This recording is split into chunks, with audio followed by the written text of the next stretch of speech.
Hi friends, இன்றைக்கான 20 Tamil previous year questions தான் பார்க்க போகிறோம். ஃபஸ்ட் கொஷின், கீழ்காணும் கூற்றுகளில் சரியான கூற்றை தேர்ந்தெடு. சிற்பக்கலை வடிவமைப்புகள் 5 வகைப்படும். மாமல்லபுரம் சிற்பங்கள் 3 தலைமுறைகளில் உருவாக்கப்பட்டவை. பஞ்சபாண்டவர் ரதம் 1ஆம் நரசிம்மவர்மன் காலத்தில் உருவாக்கப்பட்டது.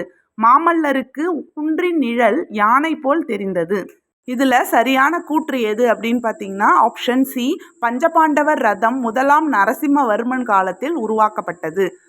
அடுத்த கொஷின், செயப்பாட்டு வினைத்தொடரை கண்டறிக. கொடுத்துருக்க ஆப்ஷனில் எது செயப்பாட்டு வினைத்தொடர்னு கண்டுபிடிக்கணும். பட்டதுன்னு வந்தாலே ஈஸியாக செயப்பாட்டு வினைத்தொடரை கண்டுபிடிச்சிடலாம். ஆப்ஷன் சியில் தான் அந்த மாதிரி இருக்குது. ஓவியம் குமரனால் வரையப்பட்டது. இதுதான் கரெக்டான செயப்பாட்டு வினைத்தொடர். அடுத்த கேள்வி, பொருந்தா சொல்லை எடுத்தெழுதுக. சுரதா இயற்றிய நூல்களுள் இல்லாதது. கொடுத்துருக்க ஆப்ஷனில் எது சுரதா எழுதிய நூல் இல்லைன்னு கேட்டிருக்காங்க.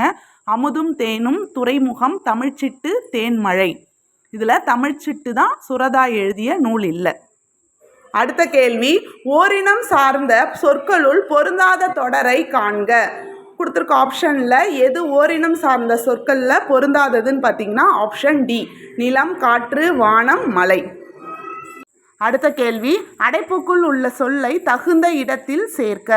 கடைச்சங்க காலத்தில் எழுதப்பட்ட தமிழ் பிராக்கெட்டில் எழுத்துக்கள் கொடுத்துருக்காங்க. என்ன எழுத்துக்கள் கடைச்சங்க காலத்தில் எழுதப்பட்டதுன்னா கண்ணெழுத்துக்கள். அடுத்த கேள்வி, பிறமொழி சொற்களுக்கு இணையான தமிழ் சொற்களை கண்டறிக. சரியான இணையை கண்டறி. உபசரித்தல், அதுக்கு இணையான தமிழ் சொல் பார்த்திங்கன்னா விருந்தோம்பல். அடுத்த கேள்வி, வாழை கூட்டல் இலை சேர்த்து எழுதுக. வாழை கூட்டல் இலையை சேர்த்து எழுதும்போது வாழை இலை. ஆப்ஷன் டி தான் கரெக்டு. அடுத்தது, அருந்துணை பிரித்து எழுதுக. அருந்துணையை பிரிக்கும்போது அருமை கூட்டல் துணை. அடுத்த கேள்வி, குளித்தல் என்பது. இது 9th புக்கில் இருக்குது. குளித்தல் அப்படின்றது உடலை குளிர வைத்தல். அடுத்த கேள்வி, சரியான பொருளை அறிக. வாய்மை எனப்படுவது அன்பாக பேசுதல், தமிழில் பேசுதல், தீமை தராத சொற்களை பேசுதல், சத்தமாக பேசுதல். இதில் வாய்மைன்றது என்னன்னா தீமை தராத சொற்களை பேசுதல். ஆப்ஷன் சி தான் கரெக்டு. அடுத்த கேள்வி, பிழை திருத்துக. சரியான எண்ணடையை கண்டறிக. எண்ணடைன்றது இந்த ஒரு கொடுத்துருக்காங்க இல்லையா, அதை வச்சு கேட்குறாங்க. ஆப்ஷனில் ஓர் குலம், ஒன்று குலம், ஒரு குலம், ஒன் குலம் அப்படின்னு கொடுத்துருக்காங்க. எப்பயுமே உயிர்மை எழுத்துக்கு முன்னாடி ஒரு வரும். அப்போ கரெக்டான ஆன்சர் பார்த்திங்கன்னா ஆப்ஷன் சி, ஒரு குலம். அடுத்த கேள்வி, சரியான தொடரை தேர்ந்தெடுத்தல். காலக்கணிதம் கவிதையில் இடம்பெற்ற சரியான தொடரை கண்டறிக. காலக்கணிதம் கண்ணதாசன் எழுதுந்து அதில் இடம்பெற்ற சரியான தொடர் எது அப்படின்னு பார்த்தீங்கன்னா ஆப்ஷன் ஏ, இகழ்ந்தால் என் மனம் இறந்து விடாது. அடுத்த கேள்வி, பொருந்தாத இணை எது. நிறை, மேன்மை, பொறை, பொறுமை, மதம், கொள்கை, மையல், நட்பு. இதில் பொருந்தாத இணை பார்த்திங்கன்னா ஆப்ஷன் டி, மையல், நட்புன்னு கொடுத்துருக்கிறது. மையல்னா மயக்கம்னு வரும். அடுத்த கேள்வி, கங்கையில் மூழ்கினாலும் காக்கை அன்னமாகுமா. இப்பழமொழி உணர்த்தும் பொருளை தேர்க. இதுக்கான விடை பார்த்திங்கன்னா பாவ செயலுக்கு பரிகாரம் இல்லை. அடுத்த கேள்வி, ஒருமையை குறிக்கும் தொடர். கொடுத்துருக்க ஆப்ஷனில் எது ஒருமையை குறிக்கிற தொடர்னு கேட்டிருக்காங்க. நான் வந்தோம், வந்தோம்னு பன்மை இருக்குது, ஸோ இது தவறானது.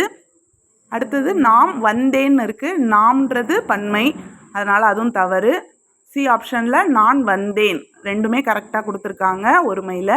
அடுத்த டி ஆப்ஷன் நாம் வருகிறோம், இது பன்மை.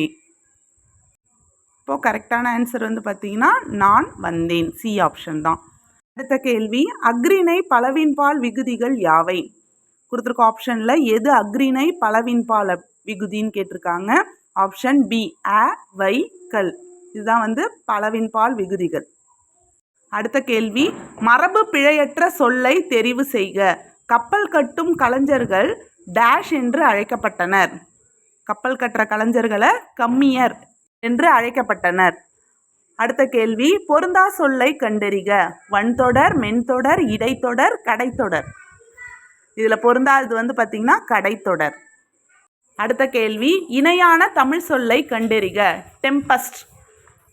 நிலக்காற்று, கடற்காற்று, பெருங்காற்று, சுழல் காற்று. கரெக்டான ஆன்சர் பார்த்தீங்கன்னா பெருங்காற்று. அடுத்த கேள்வி, விடை வகைகள். எனக்கு கற்றுத் தருகிறாயா என்ற வினாவிற்கு கற்றுத் தருகிறேன் என உரைப்பது. மறைவிடை, ஏவல் விடை, நேர்விடை, சுட்டுவிடை. இதில் டைரெக்டாக ஆன்சர் கொடுக்கறதுனால இது என்ன டைப்பான விடைன்னு பார்த்தீங்கன்னா நேர்விடை. அவ்வளோதான் ஃப்ரெண்ட்ஸ், இன்றைக்கான 20 கொஷின்ஸ். இந்த வீடியோ பிடிச்சிருந்ததுன்னா லைக் பண்ணுங்கள். உங்களை மாதிரியே குரூப் எக்ஸாமுக்கு ப்ரிப்பேர் பண்ணுறவங்களுக்கு ஷேர் பண்ணுங்கள். தேங்க்யூ.